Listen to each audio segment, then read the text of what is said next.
ई साफ कर देले बड़न कि 2025 में नीतीश कुमार के नेतृत्व में चुनाव लड़ल जाई और नीतीश कुमार चुनाव जीतला के बाद सीएम बनी है।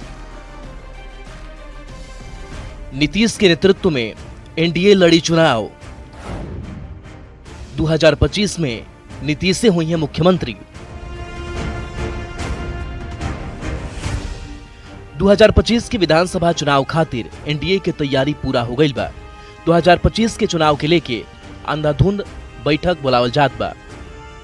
सुख के दिन के जेडीयू के प्रदेश अध्यक्ष उमेश कुशवाहा के घरे एनडीए के सब घटक दल के बैठक भइल। बैठक में सब घटक दल के प्रदेश अध्यक्ष गईले। बैठक के बाद बीजेपी के प्रदेश अध्यक्ष दिलीप जायसवाल इस साफ कर दिले कि 2025 में एनडीए नीतीश कुमार के नेतृत्व में चुनाव लड़ी और नीतीश कुमार उम्मीदवार हुई हैं। अमित शाह जी ने कोई चुप्पी नहीं साधा।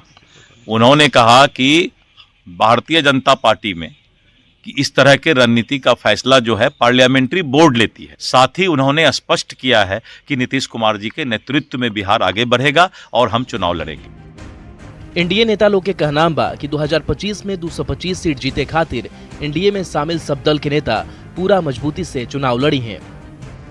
बृहत रूप से कार्यक्रम को तय किया हम लोग ने कि साझा कार्यक्रम किस रूप में चलाया जाए, इसी पर हम लोग ने चर्चा किया है।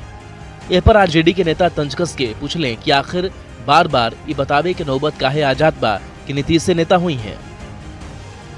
केंद्रीय गृह मंत्री आदरणीय अमित शाह जी ही चुप हो गए नीतीश जी के नेतृत्व पर, तो सबको शंका है, शक है कि खेला बीजेपी करेगी नीतीश जी के साथ। दरअसल कुछ दिन पहले केंद्रीय गृह मंत्री अमित शाह इंटरव्यू देले।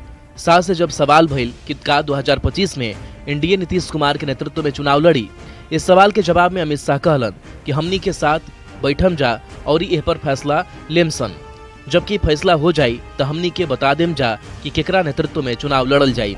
अमित शाह के यही बयान के बाद ये कयास लगावल जात रहे कि बीजेपी अब की बार आपन नेता के सीएम बनाई। बाकी अब इस सब बात पर विराम लाग गई बा।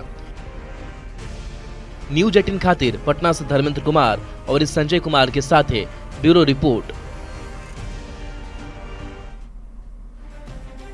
अब की बार फिर नीतीश कुमार एनडीए के संदेश के बूझे खातिर 2005 से अबही तक बिहार के राजनीतिक चक्र के बूझल जरूरी बाटे। ताई बूझल जाओ कि अब तक नीतीश जेकरा साथे रहलन ओकर का भइल। नीतीश कुमार 1995 से बीजेपी के साथे गठबंधन में रहन। बीजेपी से मिलिए के नीतीश कुमार लालू परिवार के सत्ता से बहरी कैले। 2005 में नीतीश कुमार बीजेपी के साथ मिलके विधानसभा के चुनाव लड़ले और 15 साल के लालू राबड़ी के शासन के उखाड़ फेंकले। 2005 के बाद पहला लोकसभा के चुनाव 2009 में भइल। ओ घड़ी बिहार से सरकार गईला के बादो संसद में आरजेडी के सांसद लोग के संख्या ठीक ठाक रहे। बाकी 2009 में एनडीए नीतीश कुमार के साथ चुनाव लड़ल और एनडीए 40 में से 32 को सीट जीत गई। 2010 की बात करी जा, 2010 में नीतीश कुमार बीजेपी के साथ फिर से चुनाव लड़ले। ए घड़ी गठबंधन अपन सबसे मजबूत स्थिति में रहे। अब ए बात के अंदाजा रवा यही से लगा ली कि 243 को विधानसभा सीट में से 206 गो सीट पर एनडीए के जीत भइल। अकेले नीतीश कुमार के बात करी जा तो उनकर पार्टी मतलब कि जेडीयू पूर्ण बहुमत से खाली 7 गो सीट पीछे रहे और आरजेडी 22 गो सीट पर सिमट के रह गई। बाकी 2013 में नीतीश कुमार बीजेपी के साथ छोड़ देलन। 2015 में आरजेडी के जौरे उ गठबंधन कैले और महागठबंधन के तहत चुनाव लड़ले। नतीजा आयल तब महागठबंधन के 243 में से 178 गो सीट पर जीत मिलल। पूर्ण बहुमत से बिहार में महागठबंधन के सरकार बनल। 2017 की बात करी जा, 2017 में नीतीश कुमार आरजेडी से अलग हो गए।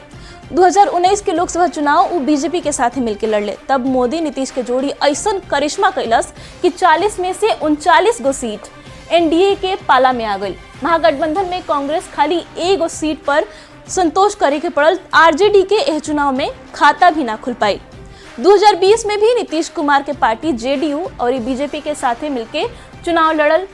एनडीए के 125 सीट पर जीत मिलल और बिहार में एनडीए के बहुमत वाली सरकार फिर से बन गई। 2024 के चुनाव भी नीतीश कुमार बीजेपी के साथ लड़ले और एनडीए के 40 में से 30 गो सीट मिलल, जेकर मोदी सरकार के जो तीसरका कार्यकाल बा ओकरा में अहम भूमिका रहल।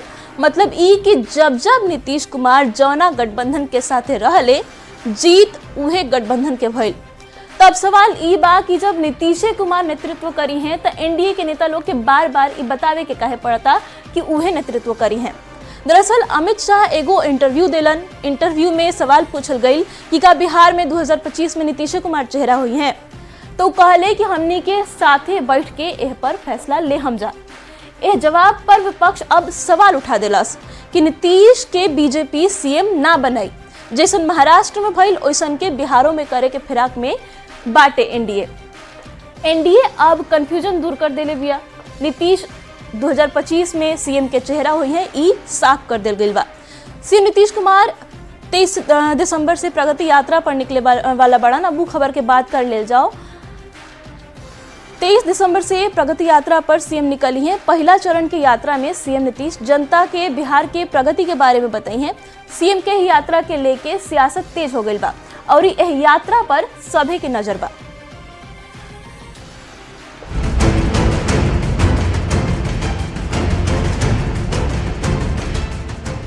बिहार के मुख्यमंत्री नीतीश कुमार 23 दिसंबर से प्रगति यात्रा के आगाज करी हैं। सीएम नीतीश के यात्रा के पहला चरण 23 से 28 दिसंबर तक हुई। नीतीश कुमार यात्रा के शुरुआत पश्चिम चंपारण से करी हैं। पहला चरण में 28 दिसंबर तक 5 गो जिला के यात्रा करी हैं। 24 दिसंबर के नीतीश कुमार पूर्वी चंपारण में रही हैं। 26 दिसंबर के शिवहर और सीतामढ़ी में रही हैं। 27 दिसंबर के मुजफ्फरपुर में नीतीश कुमार प्रगति यात्रा करी हैं और 28 दिसंबर के वैशाली में प्रगति यात्रा के पहिलका चरण के समापन हुई। सीएम नीतीश कुमार के यह यात्रा पर अब सियासत शुरू हो गई बा। संवाद के नाम पे डर गए हैं नीतीश कुमार। अब बिहार को दुर्गति करके प्रगति यात्रा पे निकल रहे हैं कि 20 सालों में उन्होंने बिहार को कितना दुर्गति किया है। बुद्धि बटाई में नहीं मिलता, समझ का फेर है। अरे प्रगति यात्रा तो क्रमिक विकास का एक सूचक है और महिलाओं का योगदान तो 50% महिलाएं हैं, उनके योगदान को कौन नकार सकता है। नीतीश कुमार कोनो पहला बेर यात्रा पर नइखन निकलत। आपन अब तक के कार्यकाल में सीएम नीतीश कुमार 14 गो यात्रा कर चुकल बाड़न, जेकरा में विश्वास यात्रा, संकल्प यात्रा, संपर्क यात्रा, जल जीवन हरियाली समेत कई गो यात्रा शामिल बा। अब की बेर प्रगति यात्रा के जरिए सीएम बिहार के प्रगति के जायजा ली हैं, जनता के शराबबंदी के फायदा बताई हैं, महिला सशक्तिकरण और स्वास्थ्य के क्षेत्र में सरकार के काम के जानकारी दी हैं।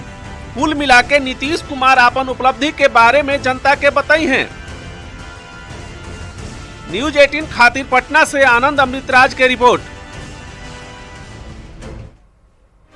तो सीएम के प्रगति यात्रा पर सियासत होके लगल बा। चलिए अब सीएम नीतीश के प्रगति यात्रा के प्लान के बूझल जाओ।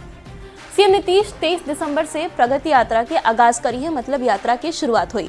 23 से 28 दिसंबर तक प्रगति यात्रा के पहला चरण हुई। सीएम नीतीश पश्चिमी चंपारण से यात्रा के शुरुआत करी है।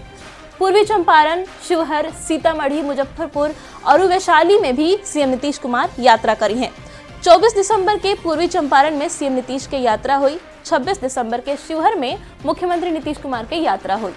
27 दिसंबर की बात करी जाए तो मुजफ्फरपुर में सीएम ओ दिन रही हैं। नीतीश की यात्रा 28 तारीख के वैशाली में हुई और वही जे पहला चरण के यात्रा के समापन हो जाई। सीएम नीतीश महिला संवाद यात्रा पर भी निकले वाला बड़न।